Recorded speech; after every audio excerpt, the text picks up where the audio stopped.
À l'occasion de la sortie de La Fêlure, Charlotte Casiraghi s'est livrée avec une rare sincérité. Charlotte Casiraghi ne publie pas un livre comme on règle des comptes ou comme on se raconte pour exister. La Fêlure, paru chez Julliard, n'est ni un traité théorique ni un manuel de développement personnel.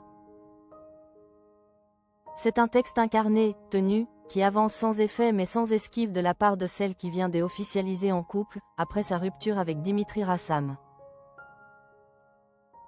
Dans un long portrait accordé à Libération, la philosophe de formation précise d'emblée son intention. La fille de Caroline de Monaco écrit à partir de ce qui résiste, de ce qui échappe. Une démarche loin de toute tentation de réparation à marche forcée ou de récit édifiant. Charlotte Casiraghi, tout partait d'une fêlure. Au fil des pages, Charlotte Casiraghi pose une idée centrale, presque provocante dans une époque obsédée par la résilience. Quelque chose de nous est cassé, tant mieux.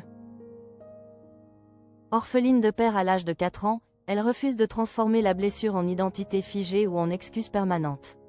Elle insiste sur un point clé de son essai. La fêlure n'est pas une brèche à colmater, c'est à partir de cet écart que peut surgir une ligne de fuite. Une pensée nourrie par ses lectures, de Deleuze à Nietzsche, mais aussi par une vie exposée très tôt au regard. L'identité, selon elle, n'est jamais un bloc. Elle la réduit à une fiction, un assemblage, un collage, une collection de détails, des choses qu'on vit et à la fois qu'on fabrique.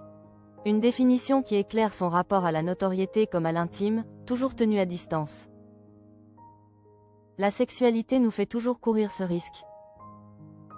C'est sans doute sur le terrain du désir et de la sexualité que Charlotte Casiraghi surprend le plus. Elle cite Marguerite Duras sans détour. La sexualité nous fait toujours courir ce risque, réduire momentanément l'autre à un objet en le dévorant ou en étant dévoré par le désir.